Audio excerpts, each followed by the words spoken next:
I agree with Aid. I think Aid's right. There goes the media work, Aid. At least you went out in style, though. So it was on the LBC last night. Some of you may have been aware of that, and it's not 100% new territory for them, but it is still quite interesting, I thought. Next to him is the satirist Aid Thompson, who's the host of the podcast Aid Thompson and Other Disappointments. It's always going to be a bit exciting, isn't it, if I ever get the chance to do something like that? Because these things occasionally, they do come knocking on my door.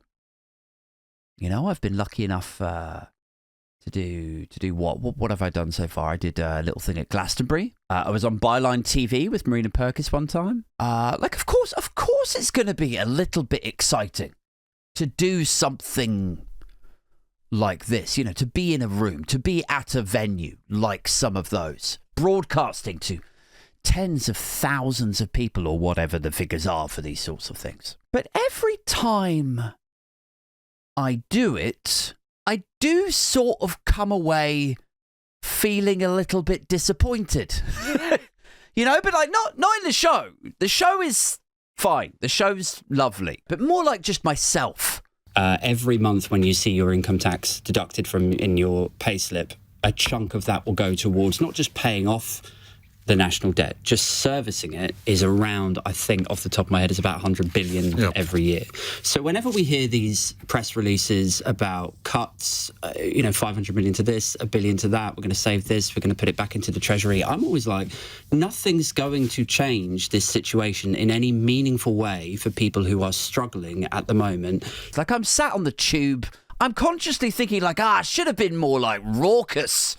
You know, like I am on the pod. I should have, let out your dad's balls or, spat out some hugely problematic metaphor the way that I do to you guys on here. Like, in my mind, I'm Doug Stanhope. In my mind, I'm punk politics. I'm chaotic. I'm a dirtbag. I push it too far. On my way into LBC yesterday, I was like, oh, you're going to be in for a rough ride with this wild card that you've booked for your panel this evening. Like, that's what I'm like in my head. Every month when you see your income tax deducted from in your payslip, you haven't got a clue what you guys are in for. I'm that much of a wild card. The reality is that there's not really any quick fix for this. You've made the biggest mistake and you don't even know it. But then you get in there, you check in and you go into the studio and like the back room, kind of green room area, and everyone's just really nice and professional, and it's quiet.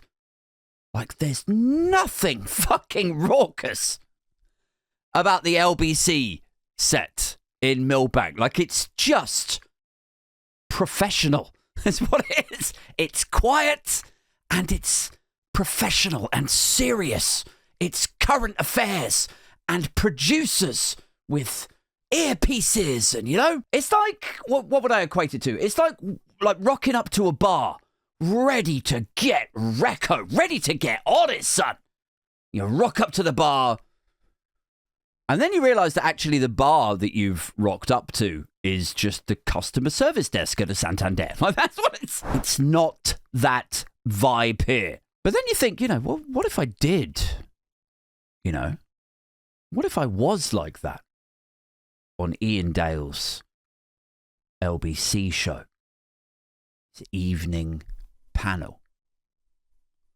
What would actually happen if I did just let out the horror?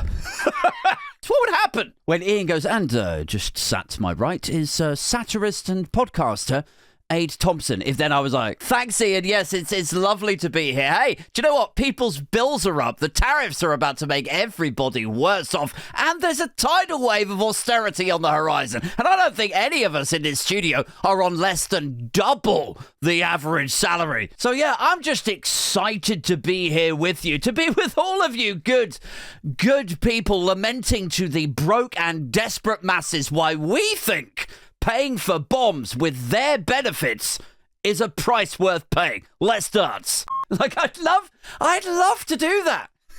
Honestly, I would. But it's just not that vibe, man. And also, Like, you know when you don't know somebody that well, and you don't know how far you can push it, you know? Like, I don't know Iain Dale very well at all. I don't know his producer very well, although both of them seem very nice. But it's a bit like, you know, is it rude? I worry sometimes. I mean, it sounds ridiculous considering how belligerent and impolite and insulting and acerbic I can be on this show. But I worry about being rude in person. And is it rude to go on their show having been invited on as a panelist to contribute among other panelists in a serious discussion about Ukraine and tariffs and Le Pen or whatever? Like, I think if I did do that, if I went on there and I was that guy, I reckon the producers would be like, well, fuck that idiot. We're never having... No, I won't recommend you to other panels. Are you nuts? And then I'd be on the tube train on the way home like, well, you know, now I feel a different kind of sad and disappointed. Now I'm regretful and reflective. There goes the media work, right? At least you went out in style, though. Just another video with Adrian Thompson screaming, I just want because no radio wants it, no TV stations calling for